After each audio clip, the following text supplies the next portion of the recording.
Buenos días y que el Señor les bendiga.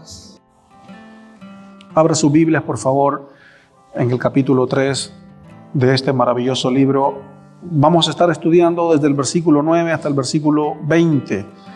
Desde el versículo 9 hasta el versículo 20. Y la verdad es que da la sensación, yo no sé si usted se ha dado cuenta, pero da la sensación de que al estar estudiando esta carta, como que el mensaje se repite. De hecho, hasta las hojas que tiene usted allí, ¿no es cierto?, de sus preguntas, es como similar a la que estuvimos viendo hace 3 semanas atrás. Y da la sensación de que es lo mismo lo que Pablo está diciendo. Pablo está repitiendo lo mismo acerca de judíos y gentiles, acerca del pecado, santificación, salvación, fe y bautismo y todo este tipo de cosas. Pero saben, eso es lo que es el libro, así es el libro. De esto se trata, y creo yo que una vez que como iglesia atravesemos por este libro durante toda esta temporada, yo creo que usted va a experimentar un nivel distinto de relacionamiento con Dios, un nivel distinto y más profundo de conocimiento, ¿no es cierto?, de su palabra, conocimiento acerca de las verdades y de las doctrinas más importantes, ¿no es cierto?, acerca de la fe cristiana. Entonces, lo que estamos haciendo, ¿no es cierto?, con esta preciosa serie es poder fortalecer la fe de cada uno de la iglesia. Así que acompáñenos por favor en el versículo 9. Ya en el versículo 9 en adelante, nuestro mensaje es titulado La condición del hombre y la gracia de Dios. Lo que vamos a estar viendo esta mañana es que la condición del hombre, la condición actual del hombre hace necesaria la gracia de Dios. ¿Ya? La condición actual, ¿no es cierto?, del hombre hace necesaria la justificación y la gracia de Dios, y de eso es lo que el apóstol Pablo nos va a estar hablando esta mañana. El versículo 9 dice: ¿qué pues somos nosotros mejores que ellos? En ninguna manera, pues ya hemos acusado a judíos y a gentiles de que todos están bajo pecado. Eso es lo que dice el versículo 9, y si usted hace memoria, ya hemos hablado bastante, ¿no es cierto?, acerca de quiénes son los judíos, quiénes son los gentiles, qué es lo que hace, ¿no es cierto?, cada uno. Hemos dado algunos contextos a través de los domingos, ¿no es cierto? Y judíos y gentiles es la audiencia por la cual está compuesta la iglesia allá en Roma. Pablo nunca había estado en Roma, nunca había ido a Roma antes de escribir esta carta. Y Pablo ve la necesidad que había en ellos, ¿no es cierto?, de escribirles. Y acá el versículo 9 dice: ¿somos nosotros mejores que ellos? Está diciendo Pablo, ¿somos mejores nosotros que los gentiles, es decir, los no judíos? Y Pablo dice no. Pero Pablo dice que no, porque el judío se creía superior al gentil. El judío se creía superior porque de él eran la ley, de él eran los profetas, de él eran todas las promesas. Para ellos vino el Mesías, entonces ellos se creían y se creen hasta el día de ahora una raza superior. Pero Pablo aquí dice mentiras, no somos mejores que ellos. Y lo que Pablo está haciendo acá al decir no somos mejores que ellos, está diciendo el judío es igual que el gentil, es igual de pecador, es igual de transgresor, es igual de imperfecto. Y la verdad, amigos, es de que esto a nosotros nos lleva a pensar de que la iglesia, el cuerpo de Cristo, está compuesto por gente imperfecta. Yo siempre digo eso, siempre repito eso y lo voy a seguir repitiendo porque es importante que usted lo entienda. No es que nosotros, ¿no es cierto?, estamos acá porque somos mejores que los que están afuera de Cristo. No, para nada. Hay una distinción, hay una diferencia, sí, claro, somos parte del cuerpo de Cristo, hemos sido bautizados, hemos sido salvados, somos discipulados, practicamos la santidad, somos hijos de Dios, el Espíritu Santo está con nosotros y hay tantas bendiciones, hay tantas promesas y obviamente eso hace la diferencia, pero usted no es mejor persona que el que está afuera de Cristo. Hay algo que es similar entre ellos y nosotros y es de que ambos, ¿no es cierto?, necesitamos de la gracia del Señor. Y eso es lo que Pablo está diciendo. Así que, amigos judíos, dice Pablo, no se crean mejores que los demás. No se crean mejores que los demás. Y por eso vamos a ir a nuestra primera pregunta de inmediato y dice: ¿cae usted de vez en cuando en la ceguera de creerse mejor que las demás personas espiritualmente? ¿Cuántas veces usted se ha sentido así? No, como aquellos dos que subieron al templo, yo no soy como aquel, yo obedezco al Señor, yo cumplo la ley, yo doy mis diezmos, yo me porto bien, yo administro bien mi dinero, yo soy mejor, yo soy mejor. Y vemos del otro lado, ¿no es cierto?, el otro hombre que simplemente decía, Señor, ten misericordia de mí, sé propicio a mis pecados. Y allí tenemos las dos evidencias. Un judío orgulloso, prepotente, diciendo yo soy mejor que los demás, yo soy mejor que aquel. Y tenemos, ¿no es cierto?, también a otro que simplemente dice, Señor, soy pecador, ten misericordia de mí. Allí juzgue usted, iglesia, con cuál de los dos usted se identifica. Créame que lo mejor es entrar por los atrios de Dios diciendo, Señor, ten misericordia de mi vida. Ten misericordia de mi condición. Señor, muéstrame tu gracia en mi matrimonio. Señor, muéstrame tu gracia. Señor, ayúdame con este pecado, ayúdame con esta adicción, ayúdame con esta situación. Ten misericordia de mí. Señor, soy débil. Señor, soy orgulloso. Señor, me cuesta creer, me cuesta rendir cuentas. Señor, me cuesta reconozco que soy prepotente, reconozco, Señor, que mi familia está así, mis hijos están así, mis finanzas están así. Ten misericordia, Señor, de mí. Sé propicio a mi vida, sé propicio a mi familia, sé propicio a mi corazón. Y créanme que es mejor así. Es mejor la actitud de aquel que se golpeaba el pecho y decía, Señor, ten gracia de mí. Pero por favor no caiga en esa ceguera de decir, no, yo no soy como aquel, yo no soy como aquella, yo soy mejor. Mira lo que yo hago, mira cómo el Señor me usa, mira lo que yo tengo. ¡Wow! ¡Qué terrible! Si usted vive una vida así, no sé si este lugar es el mejor lugar para usted. No lo sé, no estoy seguro. Porque la iglesia fue hecha y fue creada y diseñada para gente imperfecta. Como yo soy imperfecto, como cada uno de nosotros lo es.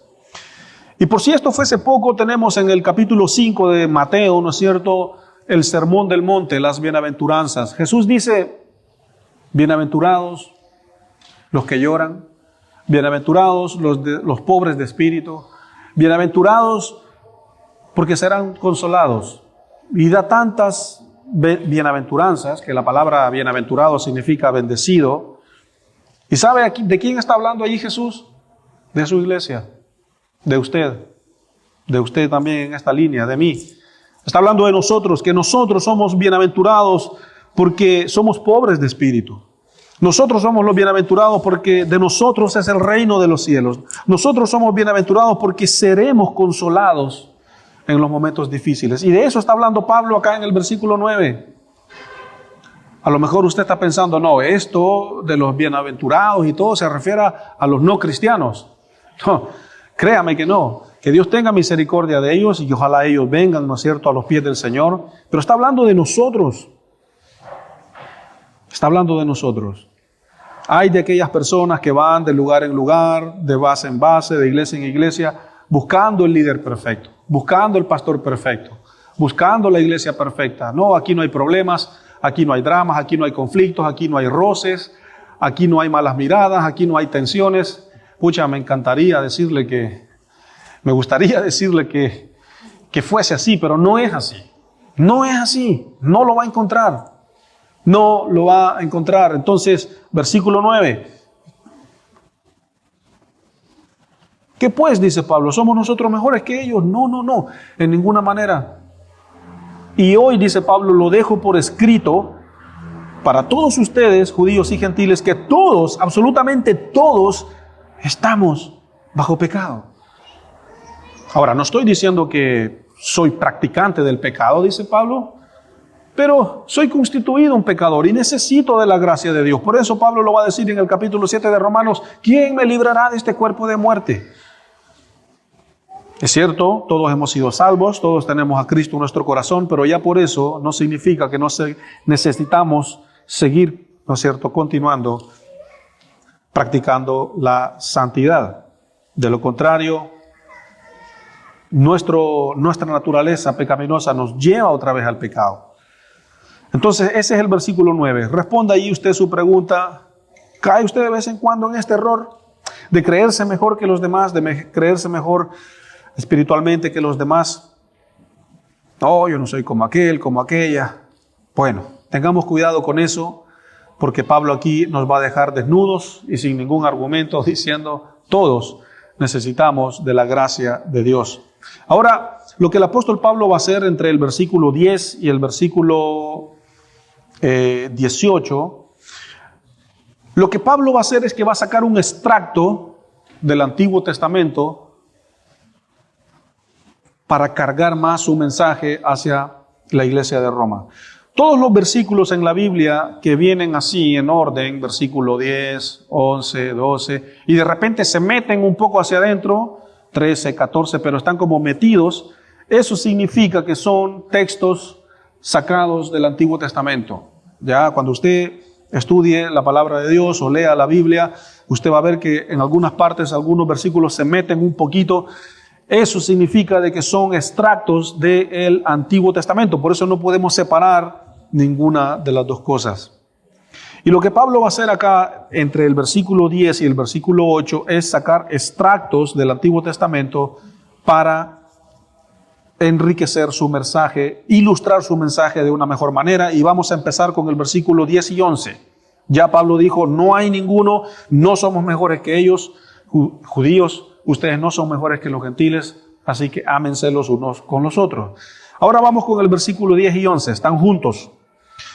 Pablo dice, ¿cómo está escrito? ¿Cómo está escrito? Por eso digo de que son extractos del Antiguo Testamento, porque Pablo empieza diciendo cómo está escrito, pero ¿a dónde está escrito? En el Antiguo Testamento. Y ya vamos a ir a esos versículos. ¿Cómo está escrito? Dice Pablo, no hay justo, no hay, ni siquiera uno. No hay quien entienda, dice Pablo. No hay quien busque a Dios. No hay quien busque a Dios. Y lo que Pablo está diciendo acá está escrito en Eclesiastés 7:20. Ahí usted puede ir al texto. Yo los tengo acá ya anotados en mis notas para avanzar en el tiempo. Pero lo que Pablo está diciendo acá en el versículo 10 y 11 está escrito en Eclesiastés 7, capítulo 7, versículo 20. Dice, ciertamente no hay hombre justo en la tierra que haga el bien y que nunca peque. Eso lo dijo Salomón. Salomón fue el que escribió el libro de Eclesiastés, el hijo de David. Él fue el que escribió el libro de Eclesiastés, el gran Salomón, el sabio Salomón. De hecho, en el Antiguo Testamento, el libro de Eclesiastés es uno de los libros favoritos para mí. Y Eclesiastés dice que no hay nadie que tenga la capacidad de nunca pecar. Porque no hay nadie que tenga la capacidad de ser justo, dice Eclesiastés. Y aún nosotros, estando en el cuerpo de Cristo, pecamos. No es que estemos en pecado, no es que practiquemos el pecado, pero aún estando en el cuerpo de Cristo no estamos libres de pecar. Y usted me puede preguntar, ¿pero cómo? Yo le soy fiel a mi esposa, yo llevo una vida. Sí, déjame darte un ejemplo. Tus malos pensamientos. Tus malos pensamientos. En la noche, cuando te cepillas los dientes, cuando estás en la cama durmiendo, cuando vas manejando en el auto, cuando estás de repente viendo la tele. Los malos pensamientos son pecado. Entonces nadie está libre de no pensar mal. Nadie está libre de no ver mal. Nadie está libre de no escuchar mal. Y de allí a veces se pasa, ¿no es cierto?, a la práctica. Entonces aquí Pablo está diciendo, nadie tiene esa capacidad. Y no va a dejar de tener esa capacidad hasta que estemos allá en la gloria de Dios, cuando nuestra alma sea separada del cuerpo. Allí sí, nunca más vamos a pecar, nunca más vamos a pensar mal. Iglesia, pero para que eso suceda, nadie sabe cuándo va a ser. Así que mientras tanto, santificación, santificación, santificación, consagración, consagración, temor del Señor, un corazón limpio, un corazón recto. Esos son los elementos para seguir delante de la cruz. Otro versículo, otro extracto del Antiguo Testamento que habla que va a usar Pablo en el versículo 10 y en el 11 es el Salmo 14:1. Dice el necio en su corazón, no hay Dios, no existe Dios. Eso es lo que dice el Salmo 14:1. Dice el necio en su corazón, no existe Dios. Se han corrompido, hacen obras abominables y no hay quien haga el bien. Eso es lo que dice el Salmo 14:1. Y esa es la cita que Pablo está usando junto con la de Eclesiastés para describir el 10 y el 11, que los voy a volver a leer, de hecho, y dice, como está escrito, no hay justo ni aun uno, no hay quien entienda, no hay quien busque a Dios. Si ya nosotros, iglesia, que estamos en el cuerpo de Cristo, que tenemos una relación personal con Cristo, cuesta buscarle, cuesta tener una vida de lectura bíblica, una lectura sistemática de las Escrituras, ya nosotros que somos creyentes nos cuesta llevar una vida de oración, ya nosotros que tenemos una vida en Cristo nos cuesta congregarnos, nos cuesta venir al evangelismo, nos cuesta. Ya no se diga aquellos que no quieren nada con Dios. Ya no se diga aquellos que no están ni allí con el evangelio. Entonces Pablo está dejando a toda, ¿no es cierto?, esta audiencia completamente sin argumentos. Y el título de este mensaje es La condición del hombre y la gracia de Dios. Es decir, la condición de la iglesia de Roma hace necesaria la gracia de Dios en ellos. La condición de su vida en este momento hace necesaria la gracia sanadora y abrazadora de Dios. Por eso es importante saber y aprender a vivir en la gracia y no en la ley. Bueno, eso es lo que nos dice el versículo 11, 10 y 11. Vamos al 12. Todos, dice Pablo, todos se desviaron de una vez. Inútiles, dice Pablo, no hay quien haga lo bueno, no hay ni siquiera un hombre. Bueno, alguien va a decir, pero ¿cómo Pablo puede decir esto? Si hay tanta gente buena, hay tantos líderes buenos, hay tantos cristianos buenos, hay tantos pastores buenos, evangelistas buenos, misioneros buenos. Y obviamente sí, esa es nuestra misión, hacer el bien. La Escritura dice, combatir el mal con el bien. También hay otro versículo que dice que el que sabe hacer lo bueno y no lo hace, se le es pecado. Todos caminamos hacia la misma dirección de hacer lo bueno. Ese es nuestro fin. ¿De acuerdo? Pero aún así nos cuesta. Aún así nos cuesta.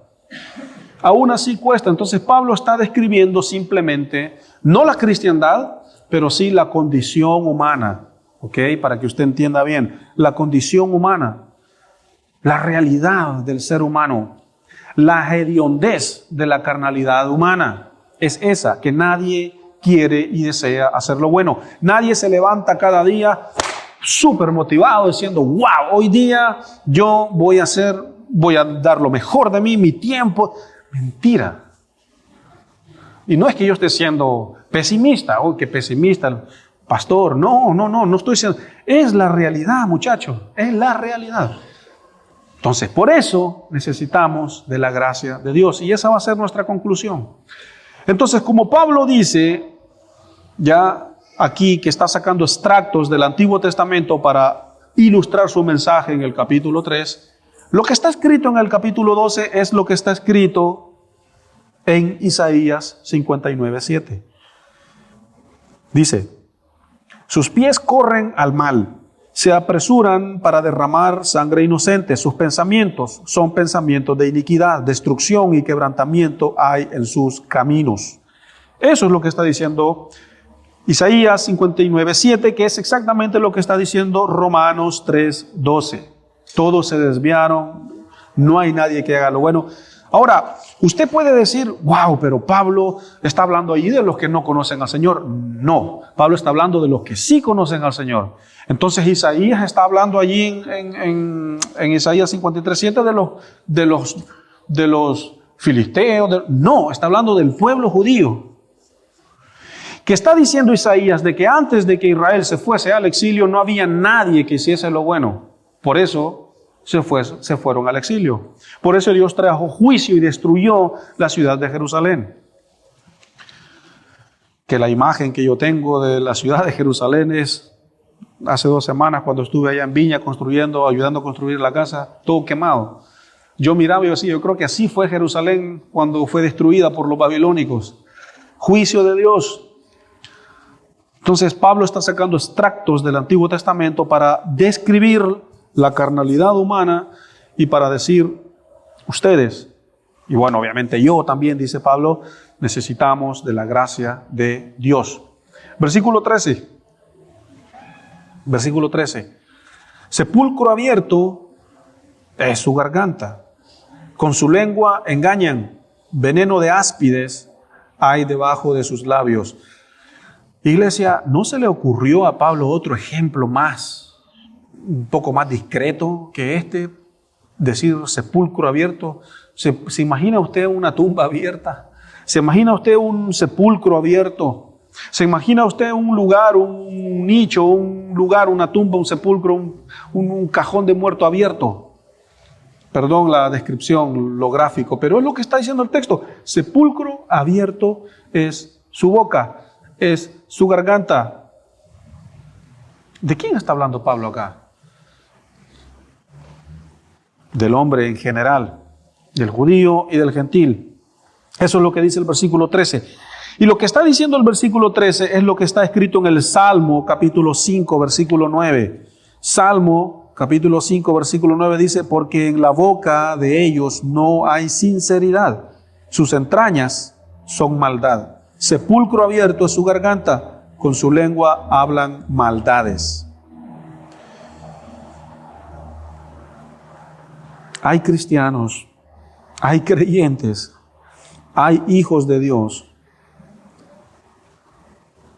que sepulcro abierto es su garganta, sepulcro abierto es su boca, y conocen a Dios, y saben del temor de Dios, y están advertidos acerca del chisme, están advertidos acerca de la murmuración, que Dios odia la murmuración, que Dios odia lo malo que sale de la boca. Y hay creyentes, hay cristianos, que sepulcro abierto es su boca. Cuando hablan mal, cuando se expresan mal, cuando pierden la paciencia y se enojan. ¿Qué sale de tu boca cuando te enojas? Matrimonios, cuando hay pleitos, cuando hay discordias, conflictos. ¿Qué sale de tu boca cuando caemos en eso? ¿Te das cuenta? Pablo describe la naturaleza humana. Pablo dice, así es el ser humano. Lo siento, malas noticias. Y él mismo se pone como ejemplo. Él mismo se pone como ejemplo. No hay nadie quien haga lo bueno, muchachos, dice Pablo. Y si lo hacen es por gracias a Cristo. Es gracias a la obra del Espíritu Santo. Es gracias a Él. No hay otra forma. Versículo 14. Su boca, dice, está llena de maldición y de amargura. ¿Será que los judíos y los gentiles se decían cosas entre ellos? ¿Será que se ultrajaban entre ellos, se maltrataban? ¿Sabía usted que el judío trataba al gentil de perro? Si usted lee la tradición judía o la cultura judía, ¿no es cierto?, bíblica judía, ese era el título que un judío tenía para un no judío: perro o bastardo. Esos eran los títulos que ellos usaban. Bastardo o un perro. Cuando alguien le dice bastardo a alguien, wow, palabras fuertes. Y yo estoy convencidísimo de que en esa iglesia de Roma ese era el dilema. Por eso Pablo dice, sepulcro abierto es tu garganta, porque me imagino que el judío celosamente le decía al gentil, perro, sal de esta sinagoga, o bastardo, fuera de aquí. Tú no tienes parte conmigo, yo no tengo parte contigo. Yo soy santo, escogido, apartado, y tú eres un perro, un bastardo sin padre. Estoy segurísimo que ese era el trato entre el uno con el otro. Y Pablo aquí viene y se los agarra los dos, que no hay ninguno. Y Pablo dice, ustedes judíos los voy a poner en la misma categoría del no judío, son iguales. Ambos, dice el versículo 9, están bajo pecado. Así que necesitan los dos la gracia redentora de Dios. Eso es lo que dice el versículo 14. Su boca está llena de maldición y de amargura. Y lo que dice el versículo 14 está escrito en el Salmo 22:7. Salmo 22:7. Llena está su boca de maldición y de engaños y fraude. Debajo de su lengua hay maldad.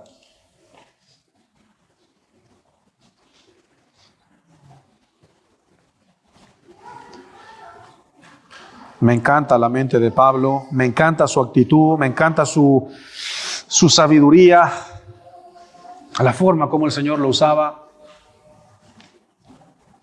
Porque usa al Antiguo Testamento, usa la ley, que es el Antiguo Testamento, con la misma ley les habla a los que fueron llamados a cumplir la ley. Qué terrible, ¿no? Es como que alguien use la misma Biblia para decirte, oye, esto es lo que tú tienes que seguir, estas son tus mandatos, aquí está, ya, pues entonces,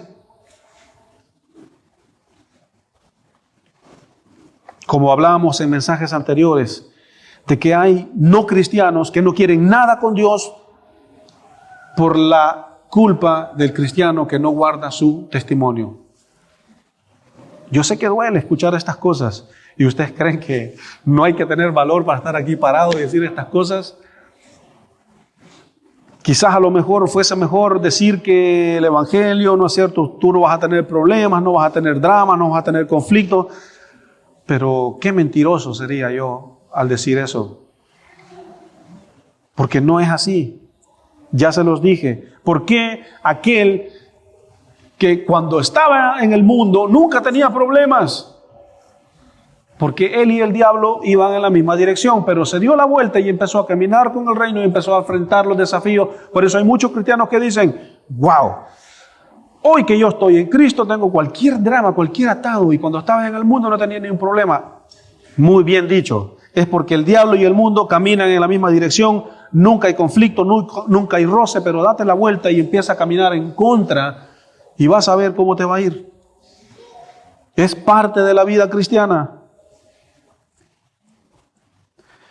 Los desafíos, los conflictos, los desacuerdos en el hogar, en el matrimonio, en las finanzas, son parte de la vida cristiana. Ah, ¿tú quieres una vida sin problemas? ¿Quieres un matrimonio sin conflictos? ¿Qué sería eso? No se puede. Me encantaría decirte que sí, que ojalá que fuese así, pero no es así. No es así.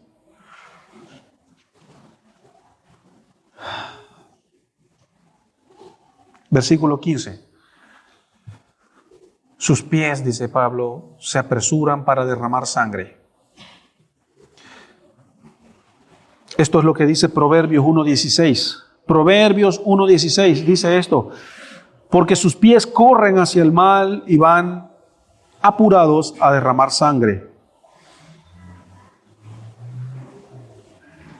Es aquella persona que perdió la paciencia y va simplemente a justicia propia. Es aquel creyente que pierde la paciencia y no sabe controlarse y con sus bocas, con sus palabras, ¿no es cierto?, derrama sangre. A lo mejor no mata a nadie, pero con sus palabras hace que los sentimientos, hacen que la identidad, hacen que el corazón de la otra persona sangre. Versículo 16. Quebranto y desventura hay en sus caminos.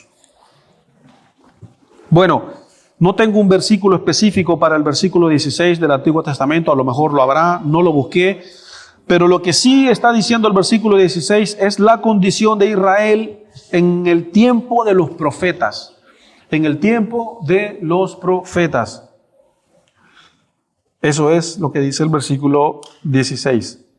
Versículo 16, quebranto y desventura hay en sus caminos. Eso era lo que había en Israel. No había nadie que hiciese lo bueno. Por eso se le mandó tanto profeta.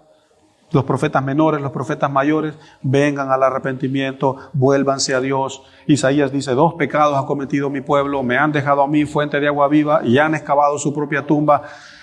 Jeremías, Isaías, Oseas, Amós, Jonás, Miqueas, Malaquías, todos vengan al Señor, vengan al Señor, porque no había temor de Dios. En el templo se sacrificaban ídolos.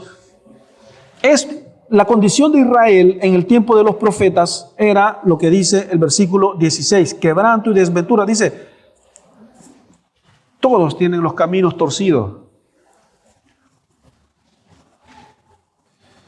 Allí, si usted lee los profetas, hay partes donde Dios dice, me arrepiento de haber hecho al hombre. Pero como ya hice un pacto con ellos, no les mando que llueva fuego porque de verdad hay un pacto que tengo que respetar. Yo cuando hacía mi escuela de estudios bíblicos temblaba mi corazón cuando leía estas cosas. Yo decía, wow.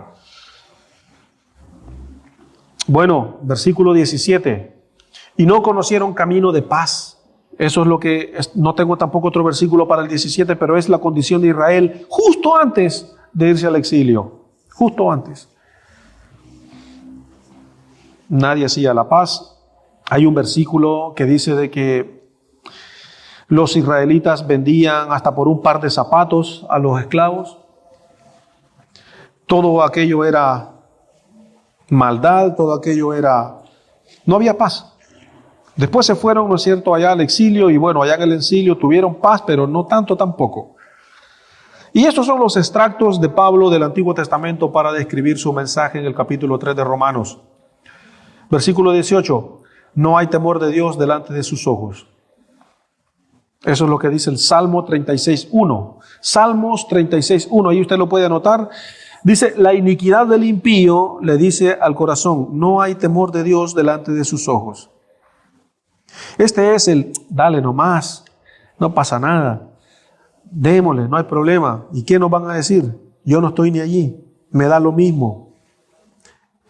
Esos dichos son los de Salmo 36.1. La iniquidad del impío le dice al corazón, no hay temor de Dios, dale nomás, tírate nomás, hácelo nomás, peca nomás, dale, no importa, tú te mandas solo. Tú eres independiente, tú eres libre. Sí, libre. Muy bien.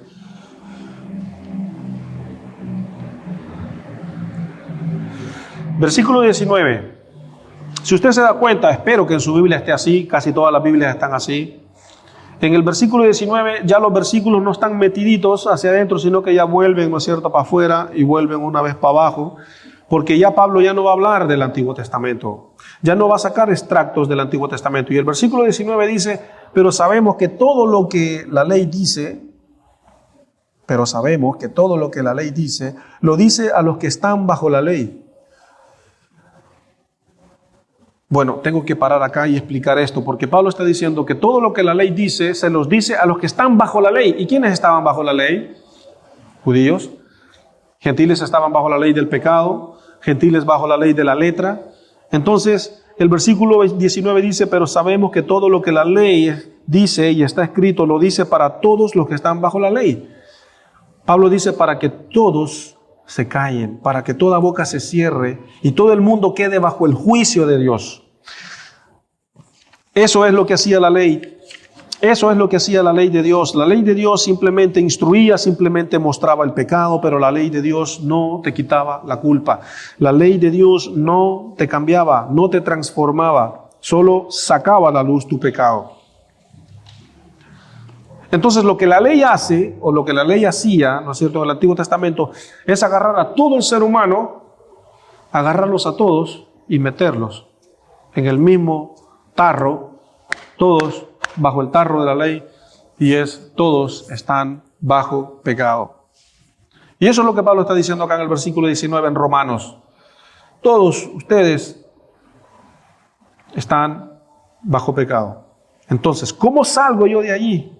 Esa es la aplicación de nuestro mensaje. ¿Cómo salgo yo de ese lugar? Versículo 20. Ya que por las obras de la ley, ningún ser humano será justificado delante de él, es decir, será salvado. Porque por medio de la ley es el conocimiento del pecado. La ley muestra el pecado, pero la ley no te salva. La ley lo que hace es que te lleva a Cristo y Cristo es el que te salva. La ley es el doctor que te dice, usted tiene esto, esto y esto y esto, y te dice, aquí está la medicina. Pero la medicina es la sangre de Cristo, la obra del Espíritu Santo y la obra de su Evangelio. El doctor es la ley que te dice tu condición y la medicina es Cristo, que es la que te sana. El doctor no te sana. Cuando tú vas al médico, el doctor no te sana. Tenemos un médico acá que bendice a muchos acá en la iglesia, pero el médico no te sana. El médico te dice cuál es tu problema. Así es la ley. Este es tu problema. Entonces viene el médico y te receta algo y te receta la sangre de Cristo, la gracia de Dios, el perdón en la cruz, la obra de la cruz, la obra del Espíritu Santo. Eso es lo que te va a sanar. Eso es lo que te va a restaurar. Y ese es Cristo. Esa es la obra de su Espíritu Santo. Bien, tenemos aquí una pregunta más, ¿no es cierto? Tiene que ver con la salvación. Y hoy en día es raro que se hable de la salvación en la iglesia, créanme, pero vamos a hablar de esto porque es lo que el texto está diciendo. Que por las obras de la ley nadie se salva. La pregunta es, ¿qué tan convencido está usted de la seguridad de su salvación? ¿Qué tan convencido estás acerca de que tú, cuando dejes este mundo, cuando partas de este mundo, irás a una eternidad con Dios? Eso es la salvación. ¿Salvación de qué? Salvación del infierno, salvación de la muerte eterna y en la tierra, salvación del pecado. ¿Estás seguro tú de eso? Porque no se salva el que da más, no se salva el que ofrenda más, no se salva el que hace buenas cosas, el que lo da todo por los pobres, el que hace más cosas buenas. No se salva a esa persona. Hay muchas personas en el mundo que hacen cosas buenas, maravillosas, pero ni siquiera conocen a Dios. O como alguien dijo, el infierno está lleno de buenas intenciones. ¡Wow! Se salva el que tiene fe, se salva el que persevera hasta el final, será salvo, dice la Escritura. Pero hay que estar seguro de eso. Bien, nuestra aplicación tiene que ver con lo siguiente. Tu condición hace necesaria la gracia de Dios. Ese es el mensaje. Eso es lo que Pablo está diciendo a la iglesia de Roma. Tu condición en la iglesia hace necesaria la gracia de Dios. Ahora, la pregunta es, ¿cuál es tu condición ahora en este momento? ¿Cuál es tu condición? Esta es la condición del hombre, lo que Pablo nos acaba de describir acá. Así es el hombre. Esa es la naturaleza del hombre. Porque nosotros no somos pecadores, ahora que estamos en Cristo, de práctica, pero sí por constitución, porque venimos de Adán. Porque es la herencia que Adán nos dejó. Condenado Adán. Bueno, ¿cuál es tu condición entonces en este momento? Entendiendo, ¿no es cierto?, que no hay nadie que desee hacer lo bueno. ¿Cuál es tu condición, iglesia? ¿Será vergüenza pública? ¿Será oprobio? ¿Será, no es cierto, desesperanza? ¿Será algún pecado cíclico? ¿Será una vida llena de dolor o de traumas por el pasado o por el presente? ¿Será una vida de conflictos matrimoniales tóxicos? ¿Será una vida de deudas? ¿Será la amargura? ¿Cuál es tu condición en este momento? No tienes que decirlo, no tienes que escribirlo, pero analiza tu corazón. Tu condición en este momento, no importa la que sea, hace necesaria la gracia de Dios en tu vida. Es lo único, es el único salvavidas que nos saca de la condición, ¿no es cierto?, de perdición. De hecho, hasta la salvación es por gracia y todo es por gracia. Vamos acá con una pregunta de aplicación. Dice, no importa su condición espiritual actual, pídale a Dios que le deje entrar en el reposo de su gracia. Yo quiero que nos tomemos un minuto. Cierra tus ojos,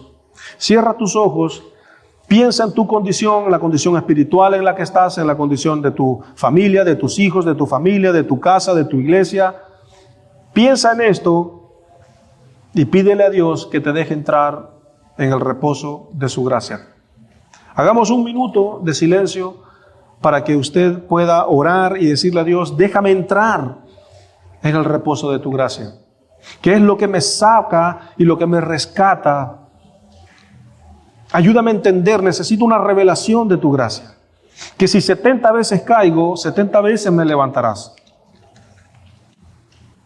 Que hasta cuando caigo, en ti estoy seguro. Y bueno, la conclusión es, mencione dos cosas, o dos puntos, o dos elementos acerca de lo que usted ha aprendido acerca de este mensaje. Póngase de pie, iglesia, vamos a orar. Y vamos a decirle al Señor en oración que nos deje entrar en su reposo, que nos deje entrar, ¿no es cierto?, en su gracia. Señor, reconocemos que tu palabra dice que no hay nadie, no hay ningún justo.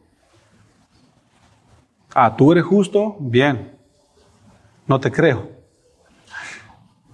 Ah, ¿tú eres justa? Bien. A lo mejor te durará un par de días esa justicia, pero en algún momento se te va a caer el sistema. Somos así. Y la iglesia está compuesta por gente imperfecta. La iglesia está compuesta por gente que necesita la gracia de Dios. La iglesia está compuesta por gente que necesita la obra de la cruz. Necesita la obra del Espíritu Santo. La iglesia está compuesta por gente que necesitan ver y poner la mirada en las cosas de arriba. Porque bienaventurados son los que lloran, bienaventurados son los que enfrentan conflictos y, como dice Santiago, estar con sumo gozo cuando se encuentren en diversas pruebas. Señor, danos gozo en medio de la prueba. Danos el poder del gozo, Señor, cuando estamos en medio de los desacuerdos. Ayúdanos, Señor, a recordar lo que tú has hecho por nosotros. Ayúdanos a recordar lo que tú has hecho, Señor, por nosotros. Pero hay alguien aquí, Señor, que está cansado. Hay alguien aquí, Señor, que quiere tirar la toalla. Hay alguien aquí, Señor, que ya no quiere más, ya no quiere seguir más, quiere desistir. Hay alguien acá que a lo mejor quizás quiere simplemente dejar de vivir. Hay alguien acá que a lo mejor quizás quiere simplemente separarse, irse de la casa, dejar el trabajo, aún quizás hasta dejar el país. Señor, que tu gracia, Señor, abrace, que tu gracia, Señor, arrope. ¿Por qué hay gente cansada? ¿Por qué hay cansancio espiritual en la iglesia? Porque hay, Señor, sed, hambre y sed de justicia. Porque hay hambre y sed, Señor, de la verdad. Pero levantamos, Señor, tus manos, nuestras manos, y reconocemos, Señor, que necesitamos de la gracia que restaura, la gracia, Señor, que transforma, la gracia, Señor, que libera, la gracia, Señor, que llena, que suple, que alimenta, que sacia, Señor. Y cuando llegue el momento, Señor, que tu gracia nos recoja, cuando llegue el momento, Señor, pues que tu gracia nos arrope, que tu gracia nos ampare. Tampoco queremos vivir en la hipergracia, donde todo es permitido. Líbranos, Señor, de eso. Pero ten misericordia, Señor, de tu iglesia. Ten misericordia, Señor, de cada persona. Ten misericordia de cada carácter, de cada corazón, de cada condición, Señor. Ten misericordia, Señor, de esta iglesia. Porque no es fácil que me describan, que me digan cómo yo verdaderamente soy. No es fácil que alguien esté al frente y me diga cuál es la condición del hombre, que es imperfecta, que es caída, que no tiene nadie la capacidad, Señor, de permanentemente, Señor, estar en el bien. Es gracias a ti, Señor.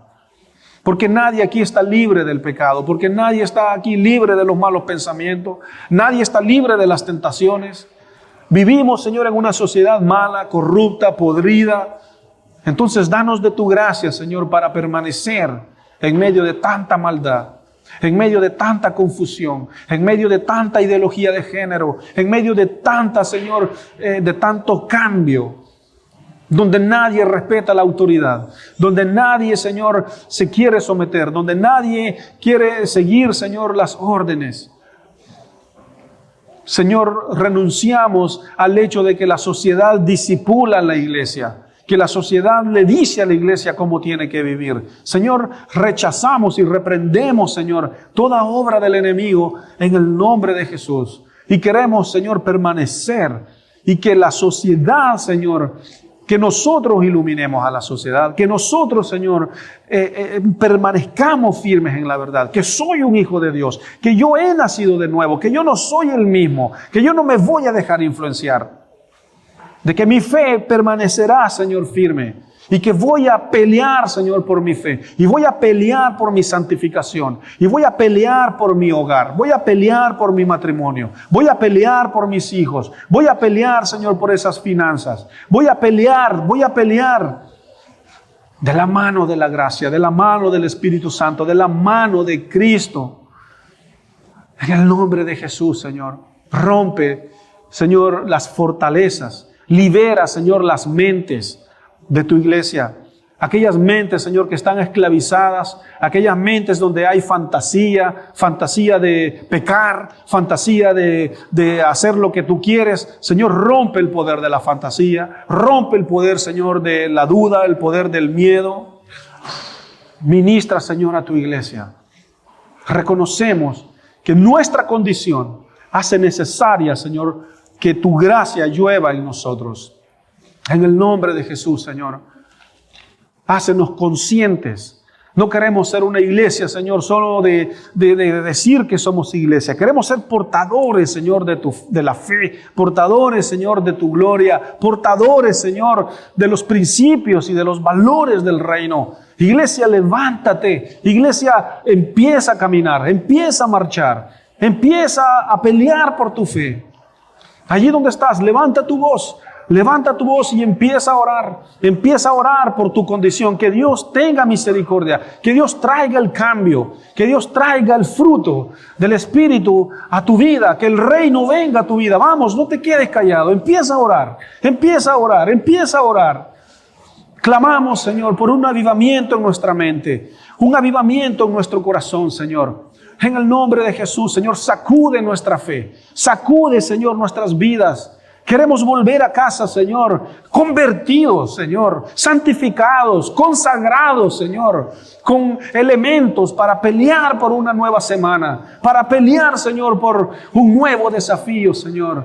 Devuelve el propósito, devuelve el sentido, Señor, de la vida, Señor, a la iglesia, que somos hijos tuyos, que venimos del Padre y somos del Padre y tenemos, Señor, un sello, que somos hijos de Dios, no somos huérfanos. No tenemos, Señor, despropósito en la vida. Tenemos propósito. En el nombre de Jesús, ministra, Señor, a tu pueblo. Edifica la fe de tu pueblo. Edifica, Señor, la fe de la iglesia. Y clamamos, Señor, por tu gracia. Clamamos, clamamos, clamamos y clamamos por tu gracia, Señor, en nosotros. En el nombre de Jesús. Nos comprometemos, Señor, esta mañana, nos comprometemos, Señor, a servirte. Nos comprometemos, Señor, a mirarte. Nos comprometemos a serte fieles, Señor, con nuestra vida, con nuestro tiempo, con nuestra oración, con nuestra vida de devoción. Queremos serte fieles, Señor, con nuestra santidad. Queremos serte fieles, Señor, con nuestra vida de adoración a ti, una adoración personal. Ayúdanos a practicar la santificación, a practicar, Señor, a ser practicantes de la fe, Señor, en el nombre de Jesús. Amén, Señor, y amén. Recuerda suscribirte a nuestro canal y activa las notificaciones para que no te pierdas ninguno de nuestros sermones.